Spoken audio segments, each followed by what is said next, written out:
नमस्कार दोस्तों, स्वागत है आप सभी का एक बार फिर से मेरे चैनल योर नॉलेज वर्ल्ड पे। और मैं हाज़िर हूँ आपके सामने लेकर पार्ट 2 ऑफ द टॉपिक, जिसका पार्ट 1 अभी हमने प्रीवियस सेशन में डिस्कस किया था, that is immune response during malaria infection. इसमें हम अडेप्टिव इम्यूनिटी के बारे में डिस्कस करेंगे, क्योंकि लास्ट प्रेजेंटेशन में हमने इन्नेट इम्यूनिटी के बारे में डिस्कस किया था। और साथ ही साथ लास्ट में हम वो क्वेश्चन भी सॉल्व करेंगे जो हमारा फर्स्ट सेशन में मैंने आपको दिखाया था कि आपको किस तरह से उसको आंसर करना है। तो इस तरह से हम इसको प्रोसीड चलिए शुरू करते हैं आज का टॉपिक। और शुरू करने से पहले एक बार फिर से आप लोगों को रिमाइंड करा दूं कि प्लीज़ चैनल को सब्सक्राइब करना ना भूलें और बेल आइकन को भी प्रेस कर दें, ताकि आपको नए वीडियो की नोटिफिकेशन टाइम पर मिलती रहे। और अपने दोस्तों के बीच में ज़्यादा से ज़्यादा शेयर करें, क्योंकि जैसे कि मैंने आपको पहले भी बताया था, टॉपिक बहुत ही इम्पॉर्टेंट है और रिलेवेंट भी है आपके एग्ज़ाम से, और आपके सभी दोस्तों को इससे मदद पहुंचेगी। So please share among all your friends. So let's start with the video. Adaptive immunity के बारे में डिस्कस करने से पहले मैं आपको एक इम्पॉर्टेंट बताना चाहूँगी, एक इम्पॉर्टेंट जो पॉइंट रह गया था हमारा, कि किस तरह से एडेशन होता है इन्फेक्टेड इरिथ्रोसाइट्स का वेस्कुलर एंडोथेलियल सेल्स से। क्योंकि जैसे कि मैंने आपको लास्ट सेशन में बताया था इन्नेट इम्यूनिटी में, कि जो इरिथ्रोसाइट्स है उसमें अगर एक मीरोजॉइट एंटर हो जाता है तो वो उसके बाद में वो अगेन जो अनइन्फेक्टेड इरिथ्रोसाइट्स है उनको भी इन्फेक्ट करता जाता है। तो क्या ये प्रोसेस होती है, किस प्रोसेस के द्वारा ये जो दूसरी इरिथ्रोसाइट्स है जो अनइन्फेक्टेड है उनको इन्फेक्ट कर दिया जाता है, तो इसके लिए जो प्रोसेस है वो है वो इस टॉपिक में हम कवर करेंगे। उसके बाद हम देखेंगे कि अडेप्टिव इम्यूनिटी में किस तरह का रेस्पॉन्स शो होता है। Adhesion of infected erythrocytes to vascular endothelium. किस तरह से इन्फेक्टेड इरिथ्रोसाइट्स जो हैं, जो इरिथ्रोसाइट्स इन्फेक्टेड हो चुकी हैं मीरोजॉइट से, वो किस तरह से बाइंड होती है वेस्कुलर एंडोथीलियम से, और उनके बाइंडिंग की वजह से ही फिर और जो इरिथ्रोसाइट्स हैं वो इन्फेक्टेड होती हैं, और इस तरह से बहुत सारी जो इरिथ्रोसाइट्स हैं वो इन्फेक्ट हो जाती हैं, और फिर बाद में ऑप्सोनाइजेशन से और फेगोसाइटोसिस से वो बॉडी से रिमूव कर दी जाती हैं सेल्स के द्वारा, इम्यून सेल्स के द्वारा, यानी मैक्रोफेजेस के द्वारा, या और जो सेल्स है जैसे कि न्यूट्रोफिल, एनके सेल्स वगैरह। तो उसकी वजह से एनीमिया कॉज होता है। तो ये भी एक इम्पॉर्टेंट स्टेप होती है इम्यून रिस्पॉन्स जो बॉडी शो कर रही है अगेंस्ट मलेरिया एंटीजन।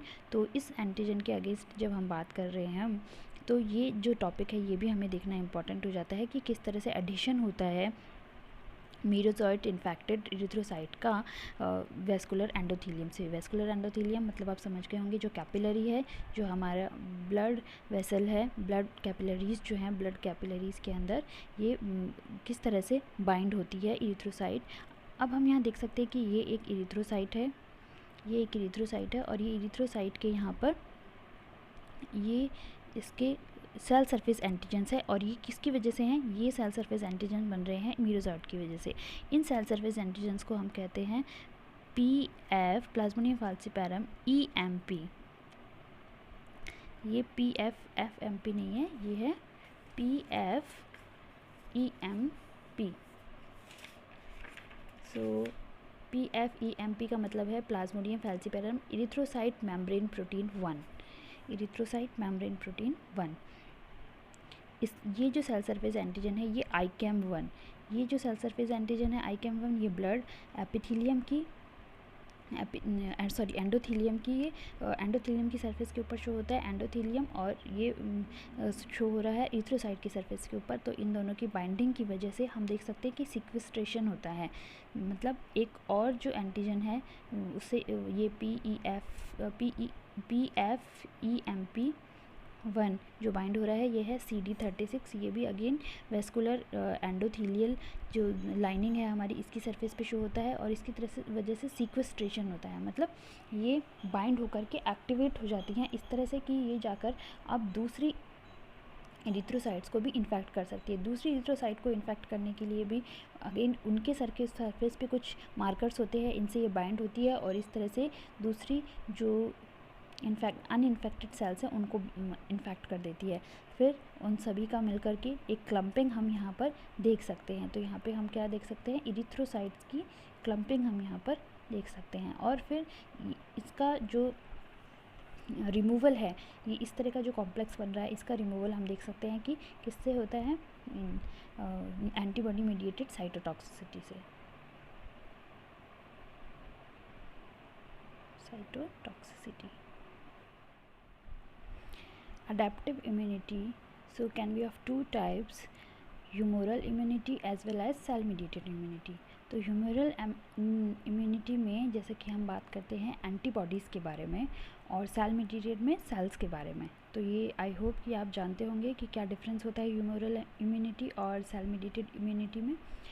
सो हम यहाँ पे देख सकते हैं, मैं इसको जूम इन कर देती हूँ, तो आप यहाँ पे देख सकते हैं कि एंटीबॉडीज़ जो बन रही हैं वो बन सकती है स्पोरोजोइट्स के अगेंस्ट, मीरोजोइट्स के अगेंस्ट, और जो इरिथ्रोसाइट है उस पे जो एंटीजन शो हो रहे हैं मीरोजोइट्स की प्रेजेंस के वजह से उनके अगेंस्ट भी एंटीबॉडीज़ बन सकती है। अब ये एंटीबॉडीज़ जब बन जाती हैं और बाइंड हो जाती हैं किसी भी एंटीजन से, तो जैसा कि हम जानते हैं ये क्या करती हैं, ऑप्सोनाइजेशन जानते हैं आप। ऑप्सोनाइजेशन किसका स्टेप है, अगेन फैगोसाइटोसिस का।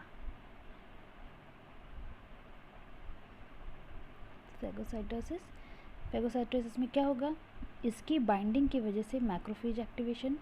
कैसे, ये जो है एफसी रिसेप्टर से मैक्रोफेज की, ये मान लीजिए मैक्रोफेज है, मैक्रोफेज के ऊपर जाकर के ये बाइंड हो रहे हैं इस तरह से। अब मैक्रोफेज रिसेप्टर मीडिएटेड एंडोसाइटोसिस की वजह से इसको अंदर ले लेगा और अंदर ले करके इसका एंडोसाइटोसिस और फिर लाइसोसोम में डिग्रेडेशन। तो आई होप कि आपको ये चीज़ समझ में आ गई होगी कि ह्यूमरल इम्यूनिटी में ये किस तरह से एंटीबॉडीज़ जो हैं वो जब बाइंड हो जाती है स्पोरोजोइट्स, मीरोजोइट्स या फिर इरिथ्रोसाइट्स में। यहाँ पे अगर हम ये मान लें कि इरिथ्रोसाइट से बाइंड है तो ये इस तरह से आप मान सकते हैं कि ये मैक्रोफेज है, मैक्रोफेज के अंदर ये एफसी रिसेप्टर से ये यहाँ पे बाइंड हो रही है और रिसेप्टर मीडिएटेड एंडोसाइटोसिस के थ्रू ये मैक्रोफेज है, मैक्रोफेज के अंदर एंटर कर रही है। यहाँ पे वही फैगोसाइटोसिस की प्रोसेस होगी और ये फैगोसाइटोज हो जाकर और ये सेल ख़त्म हो जाएगी। ठीक है, तो इस तरह से ह्यूमरल इम्यूनिटी के अंदर मैक्रोफेजेस की वजह से, ऑप्सोनाइजेशन की वजह से, ऑप्सोनाइजेशन आई होप सब जानते होंगे आप। ऑप्सोनाइजेशन एंटीबॉडीज़ जो होती है ऑप्सोनेंस की तरह काम करती है, यह अपने एफसी रिसेप्टर से बाइंड हो जाती है, एफसी पोर्शन के से बाइंड हो जाती है एफसी रिसेप्टर से, और फिर यहाँ पे रिसेप्टर मीडिएटेड एंडोसाइटोसिस की प्रोसेस हो जाती है। तो मैक्रोफेजेस से बाइंड होने के बाद और ये फैगोसाइटोसिस होने के बाद में हमने लास्ट सेशन में पढ़ा था कौन सा साइटोकाइन रिलीज़ होता है, टीएनएफ अल्फा। ये जो साइटोकाइन है ये क्या कर सकता है, टिश्यू डैमेज कर सकता है, अगेन लेजन्स कॉज कर सकता है, बट पैरासाइट्स को किलिंग करने के लिए यही हेल्पफुल होता है। तो एक तरीके से ये क्या हो गया है, हमारा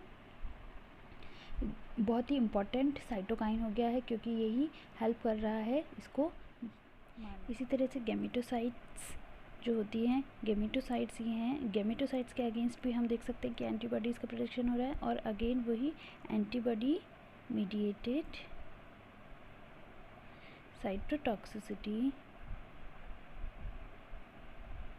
ये इसके थ्रू फिर से बॉडी से इनका सफाया हो जाता है, बॉडी से मतलब ये रिमूव हो जाती है। तो ये सारी प्रोसेसेस क्योंकि आप जानते हैं और मैंने अभी बताया एंटीबॉडी मीडिएटेड साइटोटॉक्सिसिटी की वजह से फिर से ये, और जो सेल्स हैं एंटीबॉडी मीडिएटेड साइटोटॉक्सिसिटी में और क्या देख सकते हैं हम, और जो सेल्स होती है जैसे कि न्यूट्रोफिल और एनके सेल्स, बेसोफिल्स और मैक्रोफेजेस, ये सारी जो सेल्स हैं, ये मैं आपको एक तरह से रिमाइंड करवा रही हूँ। वैसे आप लोगों को पता होगा एंटीबॉडी मीडिएटेड साइटोटॉक्सिसिटी के अंदर कौन कौन सी सेल्स जो होती है जो कि इन एंटीबॉडी और एंटीजन का जो कॉम्प्लेक्स बन रहा है इसको रिमूव करने के काम में आती है। तो ये सब जो सेल्स होती हैं इन सब के एक्टिवेशन की वजह से इन सब की जो प्रोसीजर्स है जिसकी मदद से ये रिमूव करती हैं इन कॉम्प्लेक्सेस को, इनकी वजह से इस तरह के जो कॉम्प्लेक्स है, इस तरह की जो एरिथ्रोसाइट से मान लीजिए आप, गमीटोसाइट से मान लीजिए, मीरोजॉइट से मान लीजिए, और या फिर स्पोरोजॉइट्स, किसी भी तरीके से जो ये बॉडी में एंटीजेंस है, इन सब एंटीजेंस को जब एंटीबॉडी से बाइंड कर दिया जाता है तो इनको रिमूव करने के लिए यही प्रोसेस जो है वो एंटीबॉडी मीडिएटेड साइटोटॉक्सिसिटी जो इस प्रोसेस के का नाम है, इसकी वजह से ये रिमूव हो जाती है बॉडी से। नाउ वी हैव सीन कि ह्यूमरल इम्यूनिटी में जो एंटीबॉडीज़ होती हैं वो किस तरह से काम करती है। अब देखते हैं कि एंटीबॉडीज़ होती कौन कौन सी है।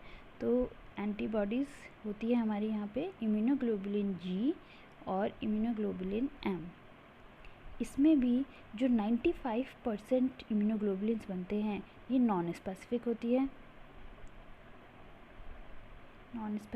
है, मतलब ये नॉन मलेरिया स्पेसिफिक है ना, नॉन स्पेसिफिक मतलब कि पॉलीक्लोनल बी सेल से ये बनती है। पॉलीक्लोनल और मोनोक्लोनल का मतलब आप जानते होंगे कि क्या होता है। तो ये जो बॉडीज़ में पहले से प्रेजेंट होती है 95% वो एंटीबॉडीज़ है। उसके अलावा जो 5% है, जो 5% एंटीबॉडीज़ हैं वो हमारे स्पीशीज़ यानी कि मलेरिया की जो स्पीशीज़ है, पैरासाइट जो है मलेरिया का, उसके अगेंस्ट या उसकी स्टेज के अगेंस्ट बन रही है कि वो कौन सी स्टेज में है, मीरोजॉइट है, स्पोरोजॉइट है, गमीटोसाइट है, या कौन सी स्टेज में है, उस स्टेज के अगेंस्ट बन रही है। तो 5% जो होती है ये स्पेसिफिक एंटी मलेरियन एंटीबॉडीज़ होती है, एंटी मलेरियन एंटीबॉडीज़ होती है ये जो 5% होती है। और 95% जो एंटीबॉडीज़ जब मलेरिया का एंटीजन बॉडी में प्रेजेंट है, यानी कि मलेरिया का एंटीजन कौन सा, पैरासाइट, जो मलेरिया का पैरासाइट है प्लाज्मोडियम जो बॉडी में प्रेजेंट है, उस टाइम पे 95% एंटीबॉडीज़ की जो पॉपुलेशन है वो नॉन मलेरियन स्पेसिफिक है, और जो 5% है वो स्पेसिफिक है मलेरिया के लिए। और इसमें दोनों ही स्पीशीज़ और स्टेज स्पेसिफिक हमको एंटीबॉडीज़ देखने को मिलती है। नाउ यहाँ पे एक इम्पॉर्टेंट पॉइंट ये है कि आईजीजी के बारे में शायद ही आपको पता भी होगा कि अगर इसका पैसिव ट्रांसफ़र किया जाए, पैसिव ट्रांसफ़र यानी कि किसी वैक्सीन के थ्रू अगर रेडीमेड आईजीजी है इसको डाल दिया जाए किसी इन्फेक्टेड ह्यूमन के अंदर, इस आईजीजी को जो रेडीमेड है, रेडीमेड एंटी पैरासाइटिक आईजीजी को इन्फेक्टेड पर्सन में डाल दिया जाए तो ये क्या प्रोटेक्शन वहाँ पे शो करती है। मतलब इसकी जो वैक्सीन अगर बनेगी तो इसकी जो वैक्सीन बनती है वो इसके अगेंस्ट बहुत ही हेल्पफुल होती है, और ये जो इसकी डिजीज़ है यानी कि जो फीवर वगैरह है उसको कम करने में, और साथ ही साथ पैरासाइटीमिया यानी कि पैरासाइट की जो प्रेजेंस है बॉडी के अंदर उसको कम करने के लिए हेल्पफुल होती है। तो इस तरीके से आईजीजी जो है वो बहुत ही इम्पॉर्टेंट हो जाती है। और आईजीजी में भी दो इसके आइसोटाइप आप जानते होंगे। आईजीजी के 4 आइसोटाइप्स होते हैं, IgG1, IgG2, IgG3, IgG4। तो इसमें से IgG1 और IgG3 ये जो 2 आइसोटाइप है ये मोस्ट प्रिवेलिंग आइसोटाइप्स होते हैं, most prevailing in the case of malaria. ठीक है,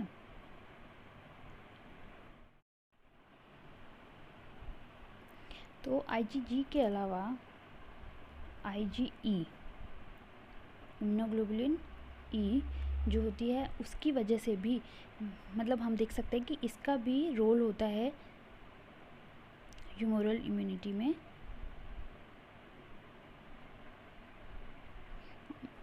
मलेरिया के अगेंस्ट जब ह्यूमरल इम्यूनिटी शो होती है तो उसमें IgE का भी रोल है। IgE क्या करता है कि जब कॉम्प्लिकेट हो जाता है मलेरिया, कॉम्प्लिकेटेड मलेरिया के केस में IgE का प्रोसेस फंक्शन वैसे आप सभी को पता है क्या होता है। ये एलर्जिक होती हैं, मतलब हाइपर सेंसिटिविटी रिएक्शन के अंदर इनकी बहुत ही इम्पॉर्टेंट फंक्शनिंग होती है। तो इसका जो पैथोजेनिक इफेक्ट है वो क्या है कि ये TNF और नाइट्रिक ऑक्साइड ये प्रोड्यूस करवाकर TNF और नाइट्रिक ऑक्साइड प्रोड्यूस करवा के ब्लड वेसल्स में जब ये प्रोड्यूस करवा देता है तो इनके प्रोडक्शन, इनके हाई प्रोडक्शन की वजह से वहाँ पे हमें पैथोजेनिक इफेक्ट देखने को मिलता है। मतलब pathogenic effect in blood vessels.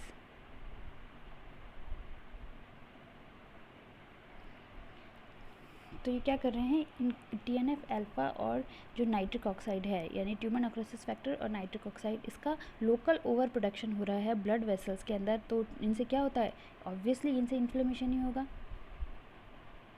Inflammation, जैसे कि ये एलर्जिक है तो इन्फ्लेमेशन कॉज करती है। अगेन इन्फ्लेमेशन हेल्पफुल कैसे होता है, इन्फ्लेमेशन टिश्यू लेशन तो कॉज करता है, लेकिन साथ ही साथ एंटी पैरासिटिक भी होता है। एंटी पैरासिटिक होता है, ये हम बात कर चुके हैं लास्ट सेशन में। तो इस तरह से IgE भी हेल्प करती है। इसके अलावा IgE प्लस एंटीजन, अगर ये कॉम्प्लेक्स बन गया है, एंटीजन मतलब ये एंटीजन में सेल भी हो सकती है, RBC प्लस एंटीजन भी हो सकती है, RBC भी हो सकती है। तो इस तरह का जो इम्यून कॉम्प्लेक्स बन गया है, ये क्या कर सकता है कि मोनोसाइट्स या मैक्रोफेजेस, जो हम जानते हैं मोनोसाइट या मैक्रोफेजेस जो होते हैं, इनके ऊपर एक रिसेप्टर होता है CD23। इसको जो एंडोथीलियल सेल्स हैं, एंडोथीलियल सेल्स यानी जो ब्लड कैपिलरीज़ की लाइनिंग में जो हमारी सेल्स होती है उनको एंडोथीलियल सेल्स कहते हैं। इसके ऊपर कुछ रिसेप्टर्स होते हैं, इनसे क्रॉस लिंक करवा कर क्या कर सकता है, इनका एक्टिवेशन। और मोनोसाइट और मैक्रोफेज का एक्टिवेशन होगा तो क्या होगा, आपको पता ही है, वही अगेन फैगोसाइटोसिस और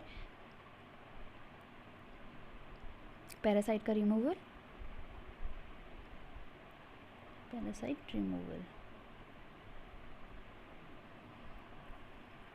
ठीक है। तो इस तरह से भी ये वर्क कर सकते हैं। यहाँ पे हमने देखा कि अगर ये मीरोजॉइड से एंटीबॉडीज़ बाइंड कर रही हैं, मीरोजॉइड से, तो हम देख सकते हैं कि मीरोजॉइड से एंटीबॉडीज़ अगर बाइंड कर जाती है तो ये RBC को इन्फेक्ट ही नहीं कर पाएगा, और RBC से इन्फेक्ट नहीं कर पाएगा तो इसका एलिमिनेशन कहाँ हो जाएगा, इसका एलिमिनेशन स्प्लीन में ही हो जाएगा।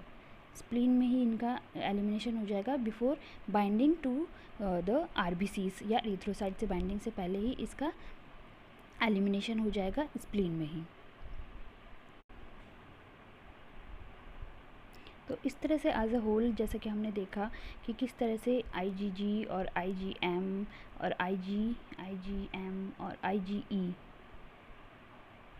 ये जो एंटीबॉडीज़ हैं ये ह्यूमोरल इम्यूनिटी में वर्क करती हैं। और हमारी जो अडेप्टिव इम्यूनिटी के बारे में जब हम बात कर रहे थे अभी इसमें, तो उसमें ये इनका फंक्शंस ह्यूमोरल इम्यूनिटी में मेन होता है, और इस तरह से ये वर्क करके मलेरिया के अगेंस्ट ह्यूमन बॉडी को इम्यूनिटी प्रोवाइड करवाती है।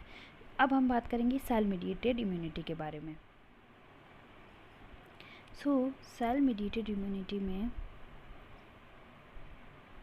दो तरह की सेल्स हमारे काम कर रही हैं यहाँ पे, CD4+ T लिम्फोसाइट और CD8+। CD4+ जो है वो काम करती है अगेंस्ट एसेक्सुअल ब्लड स्टेजेस। कौन कौन सी होती हैं, मीरोजॉइड्स हैं, मीरोजॉइड्स के अगेंस्ट काम कर रही है। और CD8 जो है ये प्री इरिथ्रोसाइटिक इम्यूनिटी प्रोवाइड कर रही है, प्री इरिथ्रोसाइटिक मतलब ब्लड में जाने से पहले, यानी कि इन लिवर के अंदर CD8+ जो साइटोटॉक्सिक T लिम्फोसाइट्स है वो हमें इम्यूनिटी प्रोवाइड करती हैं, ठीक है। तो इन CD4 सेल्स के बारे में हम पढ़ चुके हैं, CD4 सेल्स के बारे में, CD4+ सेल्स के बारे में हम ये पढ़ चुके हैं कि CD4 सेल्स प्लस ये जो इंटरफेरॉन गामा, इनेट इम्यूनिटी में हमने पढ़ा था, इंटरफेरॉन गामा रिलीज़ करती हैं। ये क्या कर रही थी, मैक्रोफेज को एक्टिवेट कर रही थी। और RBC प्लस पैरासाइट जो है, यानी कि RBC के अंदर जब पैरासाइट है, मीरोजॉइड्स हैं, RBC प्लस मीरोजॉइड्स जो हैं, एज वेल एज जो फ्री मीरोजॉइड्स हैं, फ्री मीरोजॉइड्स, उनको रिड्यूस कर रही है मैक्रोफेजेस इनकी हेल्प से। ठीक है, ये हमने लास्ट क्लास में ये पढ़ लिया था। अब बात करते हैं CD8 सेल्स की। तो CD8 सेल्स, यहाँ पे हम देख सकते हैं कि CD8 सेल्स कहाँ वर्क कर रही हैं, प्री इरिथ्रोसाइटिक, यानी कि लिवर में ही इसका काम होता है। तो CD8+ sales plus interferon gamma जो कि बहुत सारे सेल्स, इम्यून सेल्स हमारे ये साइटोकाइन रिलीज़ करती हैं। ये सब क्या करते हैं, पैरासाइट का डेवलपमेंट को यहीं रोक देती हैं, इसके अंदर ही, इसी स्टेज में ही, यानी हिपैटोसाइट के विद इन हिपैटोसाइट ही ये पैरासाइट का डेवलपमेंट को ब्लॉक कर देती है। तो इस तरह से जो सेल मीडिएटेड इम्यूनिटी है एज अ होल हमारे वर्क करती है CD4+ की वजह से और CD8+ की वजह से। इस तरह से ये दोनों सेल्स मिल करके काम करती है और सेल मीडिएटेड इम्यूनिटी प्रोवाइड करती है बॉडी को पैरासाइट, जो कि मलेरिया का पैरासाइट है, प्लाज्मोडियम फैल्सिपारम, उससे लड़ने के लिए। तो डियर फ्रेंड्स, अब हम पूरा टॉपिक देख चुके हैं, इन्नेट इम्यूनिटी के बारे में पढ़ चुके हैं, साइटोकाइंस के बारे में पढ़ चुके हैं, अडेप्टिव इम्यूनिटी के बारे में भी पढ़ चुके हैं। तो आई होप कि अब हम इस क्वेश्चन को सक्सेसफुली आंसर कर पाएंगे। तो चलिए फिर से क्वेश्चन को दोबारा पढ़ते हैं और आंसर करने की कोशिश करते हैं। तो the question says which of the following factors is not true for the low levels of immune response in Plasmodium infection. अगर आप हिंदी में पढ़ना चाहें तो हिंदी में भी पढ़ सकते हैं, but I know and I hope कि सबको इंग्लिश ज़्यादा ईजी लगती होगी, तो हम इंग्लिश में इसके ऑप्शंस भी पढ़ेंगे। तो options are, first option is different types of antigens are expressed at various stages of Plasmodium life cycle. तो ये ऑप्शन तो बिल्कुल सही है, क्योंकि हमने पढ़ा है कि बहुत सारे एंटीजेंस शो होते हैं बहुत सारी इसकी स्टेजेस पे, जैसे कि स्पोरोजॉइड स्टेज पे, मीरोजॉइड पे अलग होते हैं, गैमेटोसाइटिक स्टेज पे अलग होते हैं। तो अलग अलग एंटीजेंस इसमें एक्सप्रेस होते हैं। Second option is most of the phases in the life cycle of Plasmodium are intracellular. ये भी बिल्कुल ठीक है। पहले हम देख रहे थे कि स्पोरोजॉइड जो है हिपैटोसाइट के अंदर डेवलप हो रहा है, उसके बाद मीरोजॉइड डेवलप हो रहे हैं, स्पोरोजॉइड के बाद में वो मीरोजॉइड में डेवलप हो रहा है, फिर ब्लड सेल्स में जा रही है। तो इस तरह से इंट्रासेलुलर ही हमारा जो प्लाज्मोडियम का लाइफ साइकिल है वो चल रहा था। थर्ड ऑप्शन जो है sporozoites are rapidly clear from blood circulation. तो ये भी बिल्कुल सही है, क्योंकि ये हमने देखा कि स्पोरोजॉइड जैसे ही ह्यूमन को बाइट करता है फीमेल एनाफिलीज, तो सबसे पहले वो ब्लड सर्कुलेशन से होते हुए हिपैटोसाइट्स में, यानी कि लिवर में चले जाते हैं। तो ब्लड सर्कुलेशन में ये बहुत ही कम टाइम के लिए रहते हैं। तो ये ऑप्शन भी सही है। तो अब लास्ट ऑप्शन हमारा जो रह गया है, वैसे भी हम लोग को पता चल गया कि अब यही ऑप्शन करेक्ट होगा, मतलब यही नॉट ट्रू है, लेकिन फिर भी हम इसको पढ़ के इसको कंफर्म कर लेते हैं। तो क्वेश्चन लास्ट ऑप्शन है Plasmodium infection primarily destroys macrophages and dendritic sales. तो ये जो है ऑप्शन बिल्कुल गलत है, यानी कि यही ऑप्शन आपका इसका आंसर है, क्योंकि जैसा कि हमने देखा था कि मैक्रोफेजेस और डेंड्राइटिक सेल्स ये प्लाज्मोडियम को रिमूव करने के काम में आ रही थी, ना कि प्लाज्मोडियम के इन्फेक्शन से ये डिस्ट्रॉय हो रही थी। तो इस तरह से ये वाला जो सेंटेंस है ये हमारा बिल्कुल गलत है, ये वाला जो स्टेटमेंट है ये गलत है, और इसी से यही हमारे इस क्वेश्चन का आंसर हो गया। तो आई होप आपको पूरा वीडियो बहुत अच्छा लगा होगा, मज़ा आया होगा, और मैं उम्मीद करती हूँ कि आपको समझ भी आया होगा पूरा टॉपिक। अगर कहीं भी आपको कोई भी प्रॉब्लम है तो प्लीज़ कमेंट करके बताइए, जैसा कि मैं हमेशा कहती हूँ। और उसके बाद में अब ये भी बता सकते हैं कि मैं नेक्स्ट वीडियो कौन से टॉपिक पे बनाऊँ, जो कि आपको लगता है कि बहुत ही रिलेवेंट है और आप लोगों को थोड़ा टिपिकल लगता है, समझने में प्रॉब्लम होती है, या किसी और टीचर के द्वारा आपको समझ में नहीं आ रहा है और आपको चाहिए कि आप उसको फिर से बहुत ही अच्छे तरीके से समझना चाहते हैं, डायग्राम्स की हेल्प से समझना चाहते हैं, तो I am here only with you people. तो आप प्लीज़ मुझे कमेंट करके बताइए, तो मैं नेक्स्ट टॉपिक उसी पे अपना नया वीडियो बनाऊंगी। सो आई होप कि आप सब लोगों के लिए ये बहुत ही हेल्पफुल रहेगा। इसी उम्मीद के साथ मैं आप लोगों से विदा लेती हूँ और मिलते हैं न्यू वीडियो में बहुत जल्द। Thank you, bye bye.